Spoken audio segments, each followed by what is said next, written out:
Hari ini kami melakukan pemeriksaan spesimen sebanyak 21.054 spesimen. Sehingga total yang telah kami periksa sampai dengan saat ini adalah 915.482 spesimen. Dari pemeriksaan ini kita dapatkan hasil positif sebanyak 1.607 orang, sehingga total kasus positif akumulatif sampai dengan saat ini adalah 63.749 orang. Kalau kita rinci lebih lanjut tentang kasus positif ini, karena ini adalah gambaran rata-rata seluruh Indonesia, tetapi tidak berarti bahwa seluruh provinsi memiliki hal yang sama.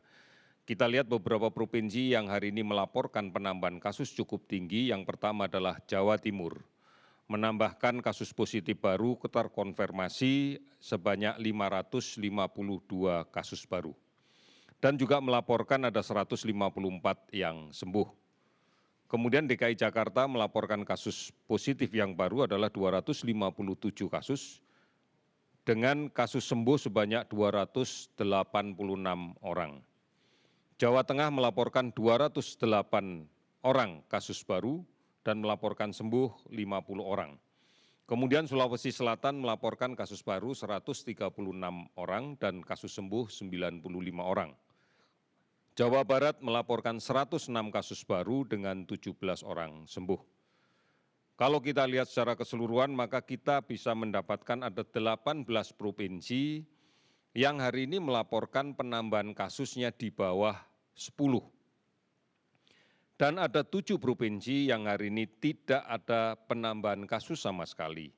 Di antaranya adalah di Aceh, Kalimantan Utara, Sulawesi Tengah, Maluku Utara, Sulawesi Barat, Nusa Tenggara Timur, dan Gorontalo.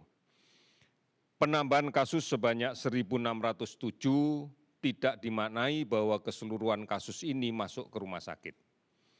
Karena sebagian besar justru kita dapatkan dari hasil kontak tracing terhadap kasus yang kita rawat di rumah sakit, kemudian dilakukan kontak tracing pada orang yang kita duga dan kita curigai tertular karena kontak erat dengan kasus positif yang kita rawat, dan kemudian kita lakukan pemeriksaan secara masif dengan menggunakan pemeriksaan antigen, baik dengan metode real-time PCR maupun menggunakan metode tes cepat molekuler atau TCM. Dari data inilah kita mendapatkan kasus-kasus positif. Sebagian dari kasus positif ini justru tidak menunjukkan gejala yang diindikasikan untuk dirawat di rumah sakit. Oleh karena itu, maka langkah yang paling tepat menangani kasus ini adalah melaksanakan isolasi secara mandiri dengan ketat. Ini menjadi penting karena kalau ini tidak dilaksanakan dengan baik, maka akan menjadi sumber penularan baru di tengah-tengah masyarakat kita.